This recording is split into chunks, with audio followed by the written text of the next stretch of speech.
Welcome to Friday Night Supper Club. I'm Alicia. And I'm Sarah Lynn. And tonight we are making baklava. Ooh, so this is a sticky, sweet, delicious dessert that is really well known through Europe and the Middle East. Tonight we're using Michael Symon's recipe. This is actually my first time making it, so I don't have a lot to compare it to. I have made baklava a few times in my life, but I've never used Michael Symon's recipe, so we'll see how it goes. We have our fingers crossed. First thing we're gonna do is mix together our filling. So we have two different kinds of nuts.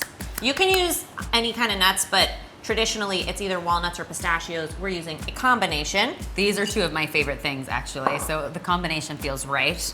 Walnuts head in here. Michael Symon's recipe calls for Zwieback crackers, which I'd never heard of, or breadcrumbs, and I've also never made a baklava with breadcrumbs. Yeah, I've only ever seen it done with just nuts. Just nuts, but we're sticking to his recipe. I trust Michael Symon. He's a pretty smart guy. I just work here. Yeah. It looks good. This is like the dish of all macronutrients because we've got our carbs with all of the breadcrumbs, and wait till you see the sugar. We've got our fat. Oh my gosh, so we are using in this recipe a full pound of melted butter. Don't judge, guys, it's Friday. Not only are we using a full pound of butter, we've also got 3 cups of sugar and I think a full cup of honey going into this. It's gonna be delicious. It's a recipe for deliciousness. It's not lean, but let's just say that. So the real magic when it comes to baklava is phyllo pastry. If you're not familiar, it's phyllo. Right? Yep, phyllo. I actually had to look this up this morning because with a pronouncer, and I've always pronounced it wrong my entire life. I think I actually say phyllo. You do? I think I do. Yeah, I've always said phyllo because to me that's what it looks like phonetically, but apparently I stand corrected. It is definitely phyllo pastry. I don't hold it against you. Now, the idea here is that we're using store-bought phyllo pastry. You do not need to be a hero and make your own. That's I was gonna suggest actually that. I was gonna suggest it. What would possess you I know, to make but then we wouldn't have gotten to eat it till Saturday. So, So it's a really thin, almost paper-like pastry. And what you do is you stack it into layers and you get the most crispy, beautiful layers. So we're starting with 1 sheet of phyllo. It tears really easily. Not to worry, we're gonna do so many layers that if you have a couple tears, it's fine. And then after every single layer, you basically have to brush on the butter. and we cut these sheets, store-bought sheets, in half so that they'll fit in this dish. Just to get them to fit nicely in the dish. Now, this is the first time in the history of Alicia and I cooking together that I think we're using unsalted butter. Yeah, I'm not typically about the unsalted butter, but no, this is not a thing that she and I usually believe in salted butter in everything. We're on layer 3. Oh, are you counting? Good. Oh yes, yeah, I got your back. You have the tough job of not ripping those. I definitely am not counting.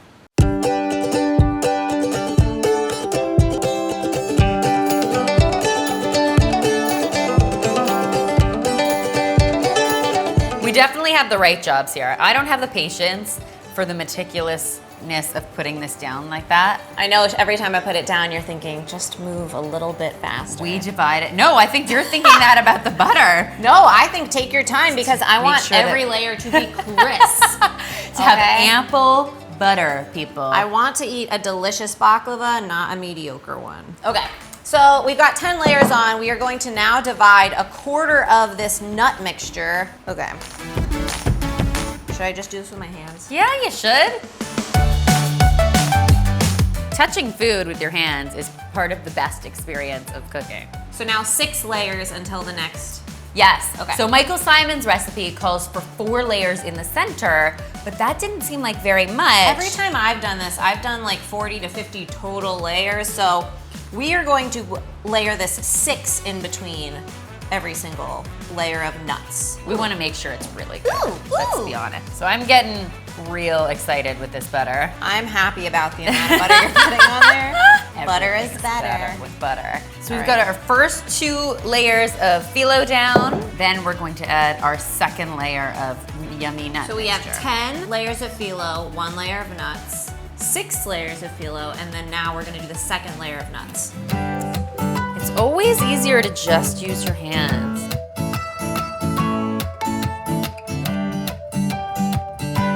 Oh. It happens. It's still usable. Oh, we're gonna hide it. This is like, now we're deep in the center. No one's gonna see. It don't matter. It was almost in half, so. It don't matter.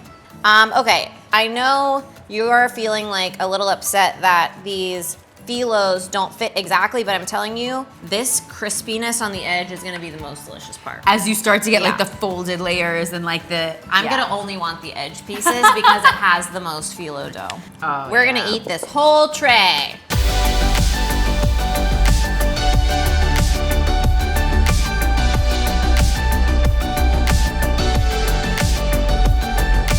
All right, so we got 10 layers to top it off, if we can fit 10. 3, that's 4. The final layer. It has a few rips in it. No pressure, Alicia. Ah. That's the one you want to get right. Okay, so you're gonna butter this up, and then we actually have to cut it before we bake it. So that was the one fascinating thing that I learned in my Okay. video tutorials. And I was like, oh, that's brilliant. Because it makes for those beautiful edges. Well, not only that, think about there's no sugar in this right now. Right. And if you just, pour it on top and it's not cut, then you're not gonna get sugar in every bite. So we have to cut it now, bake it, and then we will pour that syrupy deliciousness so it gets into every single bite. So like 4 here? Sure. 4? 4? Is that the right number? Is that the right number? 4. Vote below. Too late. I think you're actually very wise to use a serrated I thought you were knife. gonna say wide. And diagonal. I'm going You got 45 this. degrees. You got this. Sister, I have to say, I know you were stressed about that, but you nailed it. Like, that is exactly the shape I want my baklava to be. 350 degrees for an hour. I think like 50 minutes to an hour. See where it's at? Golden Let's and do it. delicious. And then we'll make our syrup. While that bakes away, the next step is making our sugar syrup. I actually cannot believe how much sugar is in this. That's 3 cups of sugar. And we've also got almost a full cup of honey. So we have 4 cups of sugar. That's going to load this up. I guess there is no sugar in the dish right now, but still, it's more than I hoped. It's insane. And we're basically gonna bring this mixture to a boil and then reduce the heat and stir until everything is fully dissolved. All right, so now we are going to let this come to a boil, let it go for 15 minutes. We'll Reduce. finish it off with some lemon juice, let it boil a little longer, and then once it's baked, we can drizzle it on. All right, so I think this is reduced. It looks really good and it smells so deliciously honey-esque. So now we're adding in some lemon juice. It said 1 to 2 brighten things tablespoons, up. so I'm just gonna do a half.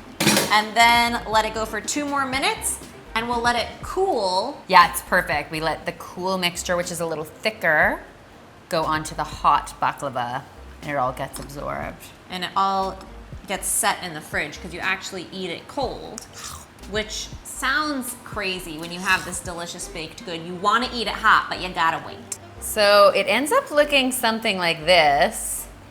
So beautiful. Make sure you're using heat-proof glass for this.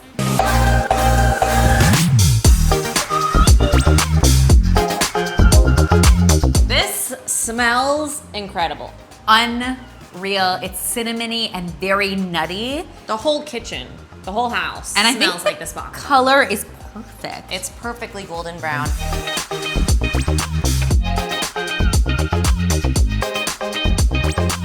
I don't think we can use all this. No, and let's not. All right, so we have about 3/4 cup to spare. Which is totally fine Yeah. because I think that this is plenty of sweet happening in here. This is gonna absorb all that goodness. And now it's a 6-hour minimum wait. So we'll see you hours. tomorrow. Just kidding, we'll see you in 1 second. Patience is not a virtue that either of us generally possess. So 6 hours is kind of torture. But it's finally here. Time to taste it. That is layers of goodness.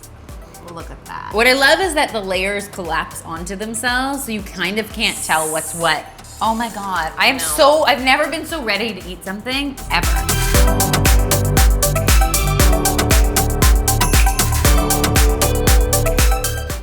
Are you Are you ready? just like going all in? Oh, I'm going on. Is there any other way that I go, sister? Okay.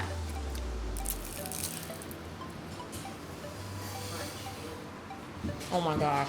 Baklava will forever be one of my favorite desserts, but homemade is next level.